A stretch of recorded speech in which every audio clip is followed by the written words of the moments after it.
그 기사 나가고 네. 악플이 이렇게 달리잖아요. 그지 새끼라고. 저한테 제가 일한 만큼의 어떤 네. 권리를 네. 이렇게 기준을 세워달라라는 요구잖아요. 네네네. 근데 이거 그지 새끼.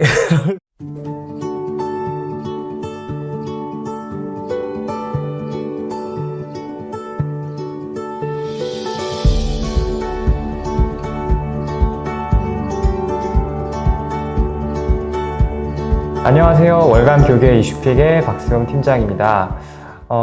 지난 저희가 기사를 살펴보다가 좀 이런 기사가 눈에 띄었거든요. 목회도 노동이다.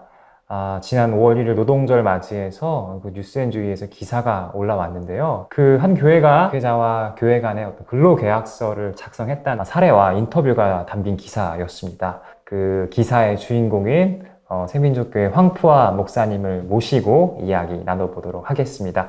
네, 목사님 안녕하세요. 네, 안녕하세요. 네, 목사님 간단하게 자기소개 좀 부탁드립니다. 네, 반갑습니다. 저는 새민족교회에서 일하고 있는 황푸아라고 합니다. 반갑습니다. 아실 분들은 아실 수도 있을 것 같아요. 제게 사실 익숙한 좀 목사님의 이미지는 담임 목사님의 이미지보다는 사실은 현장에서 혹은 공연장에서 마이크를 잡고 계시는 어떤 그런 모습이 제게는 좀 익숙하거든요.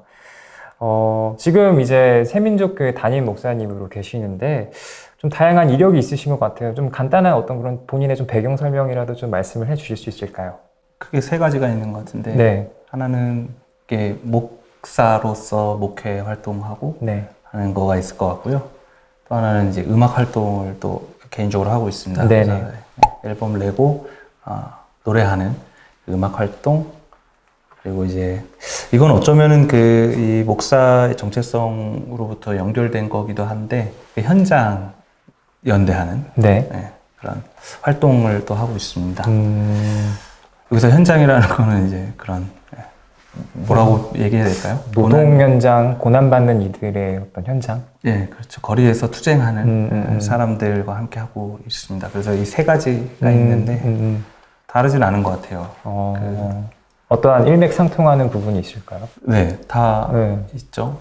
사실 목사가 되기 위해서 신학을 공부해야 되는데 신학을 공부하면 혹은 신앙생활을 하다 보면 현장 없이 혹은 실천이나 어떤 행동 없이 그냥 이 교회 안에서만 맴도는 그런 말들이 조금 힘이 없을 때가 있죠.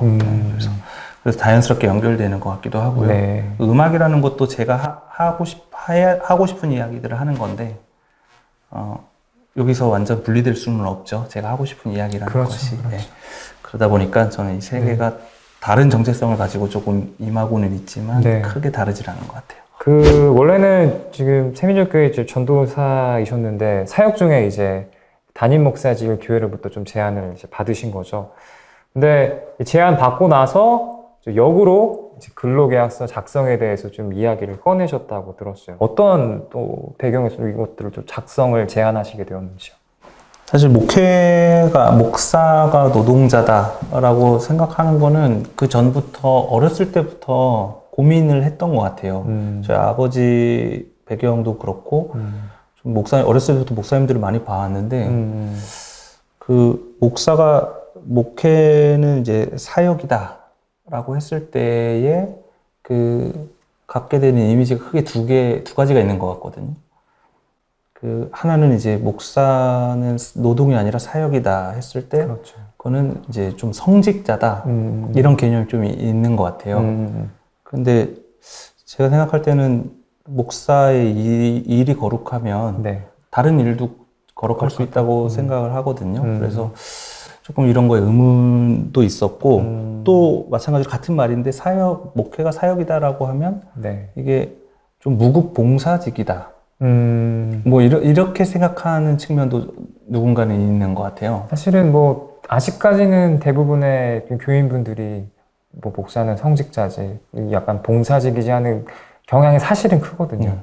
근데 제가 목사가 생각해보면 목사가 지금까지 되기까지 10년 넘도록 어떤 과정들. 이 전문 과정을 그렇죠. 밟고, 일을 하는 거거든요. 저는 되게 이 직업에 대해서 굉장히 준비할 것도 많이 필요하고, 네. 고민하고 어떤 삶의 태도라든지 이런 것들도 굉장히 많이 필요한데, 네. 이게 직업이 아니라고? 뭔가 이런 거에 좀 의문이 있었던 것 같아요, 옛날부터. 네, 그래서 이제 나중에 꼭 이런 걸 해보고 싶다라고 생각을 했었고, 이 교회 제안 드릴 때는 사실 이게 혼자서 할 수 있는 건 아니잖아요. 그렇죠. 이거는 교회의 어떤 그 운동이 될 수 있겠다라는 생각을 했어요. 그래서 제가 이 교회에서 나의 권리를 여러분이 보장해달라 이런 말을 했을 때 사실 이것은 제 이익만을 얘기하는 거 아니라 그걸 넘어서 이제 이게 우리 공동체의 이제 새로운 의식 변화나 또 운동이 될 수 있겠다라는 생각을 했기 때문에 제안을 드린 것 같습니다. 그러면은 그 근로계약서의 내용이 좀 특별한 내용 그런 게 있을까요, 목사님? 네. 보니까 계약서 더불어서 이게 목회 협약서도 이제 같이 이제 교인분들이랑 논의하시면서 작성하신 걸로 알고 있거든요. 네. 크게 두 가지가 있는데요. 하나는 연봉 계약서죠. 근로계약서는 네. 이제 1년에 한 번씩 갱신하는 네. 계약서고, 네. 제가 담임 목사로서 임기가 6년입니다. 그래서 6년 계약의 목회 협약서, 취업 규칙 같은 개념으로 목회 협약서를 만들었는데, 네네네. 크게 어떤 근로기준법과는 다르진 않은 것 같아요. 휴가라든지 휴직이라든지 이런 개념이 확실히 좀 서게 됐고, 특이한 점은 그 휴일을 월화로 지정한다는 거. 주 5일 근무제이네요. 네, 주 5일 근무제고요. 네. 월요일, 화요일을 휴일로 지정한다는 게 재밌는 게 일요일을 노동으로 보겠다라는 부분인 것 같아요. 예배라는 거. 네. 예배를 기획하고 예배에서 일을 한다라는 거를 노동으로 보겠다라고 이제 이거는 그냥 얘기한 거가 아니라 되게 오랜 토론과 어떤 연구와 논쟁 끝에 만들어진 결정된 부분입니다. 그래서 이 목사의 노동을 어떻게 우리가 결정할 것인가, 무엇을 목사의 노동이라고 할 것인가가 되게 많은 이야기들이 있었는데, 뭐 예를 들어서 교우들의 장례를 가서 집전을 해야 되잖아요. 맞습니다. 그럼 이것을 노동으로 볼 것인가?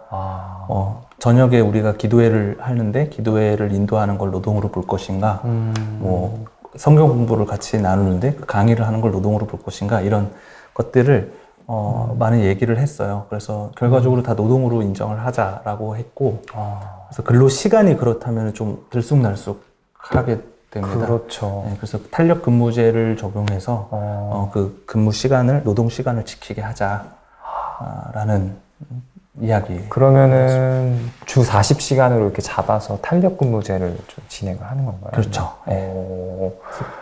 근로계약서 TF도 구성하면서 좀 진행이 됐다라고 들었습니다. 체결하는 과정이 좀 어땠는지 세밀한 이야기들을 나누는 과정이 사실은 녹록치는 않았을 것 같다라는 생각이 들거든요. 좀 그런 이야기들을 해주시죠, 목사님. 아까 말씀드렸듯이 근로계약서를 체결하는 거는 한 사람의 어떤, 할 수 있는 일은 아니고 공동체가 같이 고민하고, 만들어가야 되는 일인데, 그래서 저희 교회는 이제 그 운영위원회 체제로 운영이 되고 있어서 교회위원회가 있습니다. 그래서 교회를 대표할 수 있는 이제 교회위원장과, 이제 재직회에서 회계를 맡고 계시는 이제, 임원분과, 또 이제 노동 관련 전문위원이 저희 교인 중에 또 계셨고, 그리고 또 당사자로 이제 제가 들어가서 TF를 구성했고요. TF 안에서 아까 같이 그런 논의들이 되게 차근차근 이루어졌던 것 같아요. 우리가 이걸 왜 만들어야 되는 건지, 이거를 만들었던 사례가 있는지, 혹은 비슷한 고민을 했던 다른 공동체가 있는지, 그래서 그런 공동체들의 사례들과 직접 전화도 하면서 여쭤보기도 하고, 그러면서 좀 어떤 지점은 좋은지, 어떤 지점이 보완이 필요한지 이런 것들을 되게 차근차근 논의를 많이 했고요. 네네네. 이게 어떻게 보면은 갑과 을의 어떤 관계에서 맺는 거라서 사실은 좀 긴장 관계가 될 수는 있는데, 이것을 우리가 좀 완화해보자. 그래서 사실 갑과 을이라는 이제 계약서에 들어가는 이름을 공동목회라는 저희는 그런 개념을 사용하고 있는데 그래서 공과 동으로 나눠서 계약서를 만들어보자. 이런 이야기들을 이제 차근차근 했고요. 근로기준법 안에서 우리가 있는지, 우리 노동이 그렇게 안전함을, 노동의 안전을 보장하고 있는지 이런 것들을 차근차근 얘기를 했습니다. 그 근로계약서 작성하시고 한 담임 목사직으로 계신 지가 한 좀 1년 정도 이제 되신 거잖아요. 네. 잘 뭐 이게 지켜지고 있나요? 아니면은 조금 뭐 어려움이 있는지 아니면은 정말 이런 건 좋은 건 뭐 어떤 거다 좀 말씀해 주실 부분이 있을까요? 월요일에 일단 저한테 전화를 하시는 거에 되게 부담을 느끼세요. 그분들이 쉴 때는 전화하면 안 되죠. 네. 저는 되게 감사한 마음이죠. 네. 그래도 다 월요일에도 일을 할 때가 많죠. 아까 말씀드렸듯이 갑자기 일어나는 일들이 많고 이러니까. 근데 그런 거에 막 그렇다기보다는, 이 교인분들과 저의 관계에 있어서 이 노동으로 인식하고 있다라는 게 가장 좋은 점인 것 같아요. 그래서, 이 분들이 제 일에 대해서 알고 계시고, 존중도 해주시고. 그러니까 이건 목사님의 일이다. 이것은 목사님의 휴일이다. 뭐 이런 어떤 이해들이 있으니까요. 서로 관계하는데 더 편한 것 같고요. 좀 보완할 점들은 물론 되게 있는 것 같아요. 이게 아직까지는 조금 저는 완벽하다기보다는 운동적인 첫 출발이다라는 지점이 더 있는 것 같아요. 그래서 법률적으로 아직까지 이 목사가 근로자로 인정을 이렇게 하지 않는 상황이고, 또 저 같은 경우는 또 이게 대표다 보니까 고용보험 같은 게 안 됩니다. 그러네요. 네.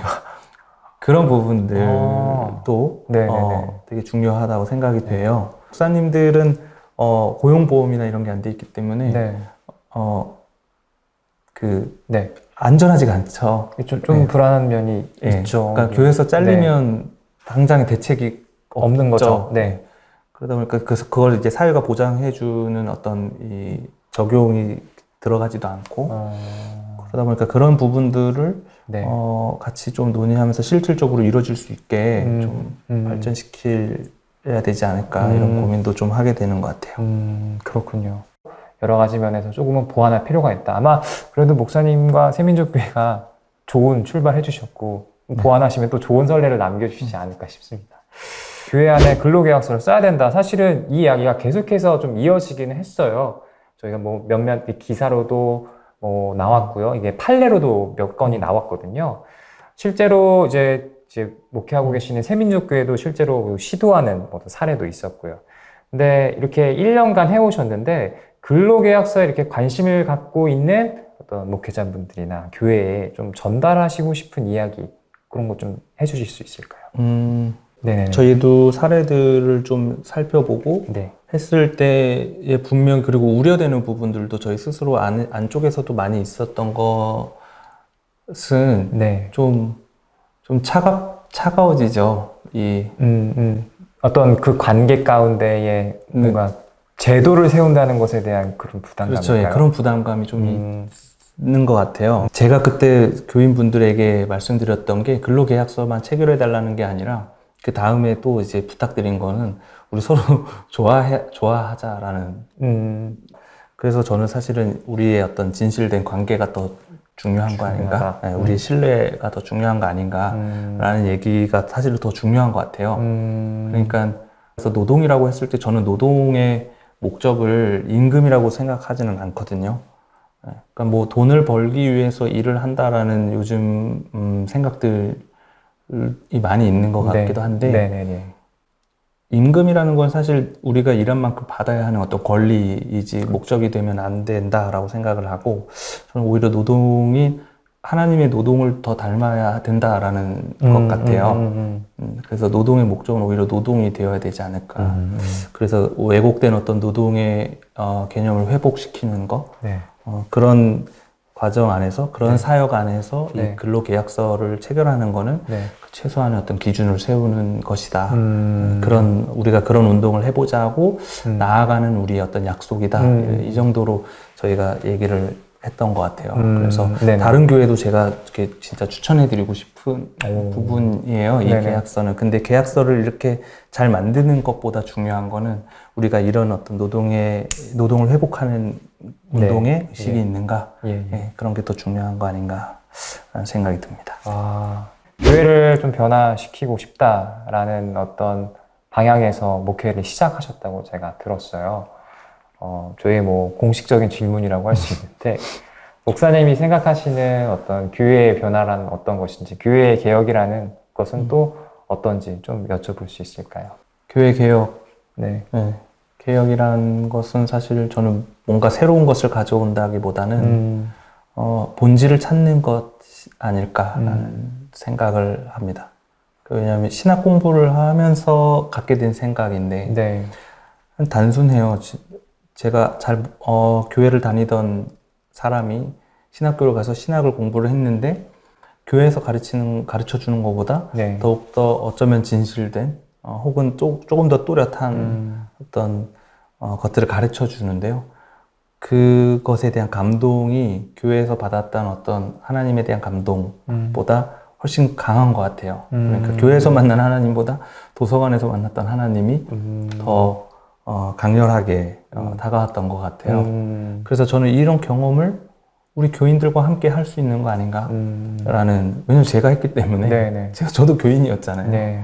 그렇기 때문에 할 수 있는 거 아닌가라는 생각으로 이 교회에서 우리는 신학을 하자라는 생각을 그때부터 했었고 사실 신학이라는 거가 아예 다른 얘기를 하는 게 아니라 네. 그 예수님이 어떤 율법의 본질을 말씀하시는 것처럼 네. 사람들은 이제 율법을 폐하는 거라고 이제 오해를 하고 그랬지만은 사실 우리도 다 그런 것 같아요. 복음의 본질이 무엇인지, 교회는 우리가 왜 있어야 되는 건지, 뭐 우리에게 하나님은 무엇인지, 우리에게 그리스도에 대한 신앙은 무엇인지, 이 시대를 살아가는 우리에게 그런 어떤 본질적인 것들을 찾는 것이 개혁 아닌가. 그런 생각을 본질. 하죠. 하나님을 복음의 본질을 찾아가는 과정이 교회의 개혁이다 라는 좋은 말씀. 저는 본질을 찾아가는 과정이 너무 어려워서 목사님께 좀 배워야 될 것 같습니다. 오늘 이야기 나눈 황포한 목사님의 어떤 그 사례가 한국교회의 어떤 좋은 선례가 되었으면 합니다. 이 영상을 보시고 많은 분들이 또 용기 얻으시고 한국교회 안에 건강한 변화가 있었으면 하는 바람입니다. 오늘 나와주신 황포한 목사님 마지막으로 한 말씀 좀 부탁드립니다. 뭔가 새로운 변화나 도전 앞에서는 늘 그 두려움이 있는 것 같아요. 네. 염려도 있고 네. 그럴 때마다 예수님께서 염려하지 말라, 뭐 하나님께서 두려워하지 말라라는 텍스트가 성서 안에 가득하지 않습니까? 네. 그 하나님 믿고 우리 이 변화와 도전에 네. 한번 용기 내서 나아가 보는 그런 개혁을 이루시기를 바랍니다. 네. 감사합니다. 황포한 목사님의 말씀을 마지막으로 월간 교회 20피 마치도록 하겠습니다. 감사합니다. 감사합니다.